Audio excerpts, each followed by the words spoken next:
আমাদের বক্তব্য খুব পরিষ্কার। আওয়ামী লীগ দিল্লিতে ফেরত আসবে, আওয়ামী লীগ কলকাতায় ফেরত আসবে, আওয়ামী লীগ সিলেটে ফিরবে না, ঢাকায় ফিরবে না, রাজশাহীতে ফিরবে না, খুলনায় ফিরবে না। অতএব 11 দলীয় সমাবেশ থেকে আমাদের বক্তব্য খুব পরিষ্কার, যেই 70 রাষ্ট্রের সাপেক্ষে বাংলাদেশ নামক রাষ্ট্রের জন্ম হয়েছে, যেই রাষ্ট্র থেকে আধিপত্যবাদ থেকে মুক্ত করে বাংলাদেশের আজাদী, স্বাধীনতা, সার্বভৌমত্ব সংরক্ষণ করবার জন্য শত শত হাজার হাজার মানুষ 24-এ জীবন দিয়েছে, রক্ত দিয়েছে। সেই রক্তের সাথে শুধু আওয়ামী বুদ্ধিজীবী না, বাংলাদেশের কোন সরকারি দলকে গাদ্দারি করতে দেওয়া হবে না।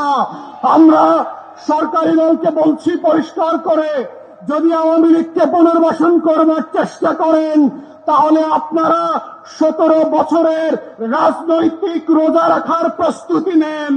আপনাদেরকে আবার রোজা রাখতে হবে, ক্ষমতার ইফতার আপনাদের মিলবে না। আমাদের নতুন সরকারকে আমরা বারবার মনে করিয়ে দিচ্ছি, 24-এর গণ অভ্যুত্থানের যেই ওয়াদার উপরে ভিত্তি করে আপনারা ক্ষমতা এসেছিলেন, তার অন্যতম ওয়াদা ছিল হচ্ছে বিচার এবং সংস্কার। সেই জায়গা থেকে আমরা গত 1.5 বছর দেখেছি, আপনারা নির্বাচন নিয়ে যতটা উদ্গ্রীব ছিলেন, ততটাই বেকফল ছিলেন হচ্ছে আপনারা বিচার এবং সংস্কার নিয়ে। এবং আমরা শুধুমাত্র জুলাই জাতীয় সনদ না, শুধুমাত্র গণভোটের গণরায় না, আমরা দেখতে পাচ্ছি আপনাদের দলের তৈরি করা 31 দফার ইতিমধ্যে 7টা দফা আপনারা লঙ্ঘন করেছেন। যেই রাজনৈতিক দল নিজের করা ওয়াদা জাতির সাথে রক্ষা করে না, তারা জাতীয় জুলাই সনদ, গণভোটের গণরায় কিভাবে রক্ষা করবে?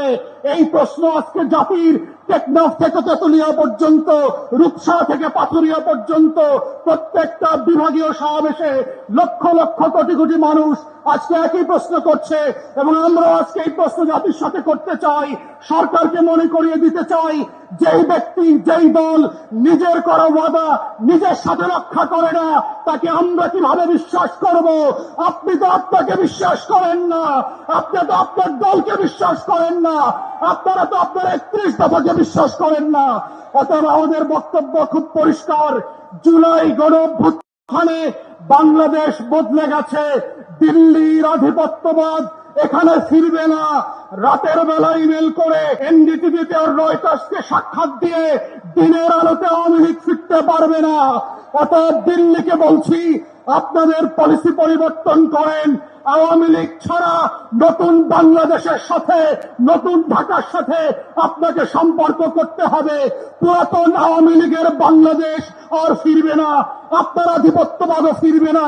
আমাদের লড়াই চলছে এবং চলবে।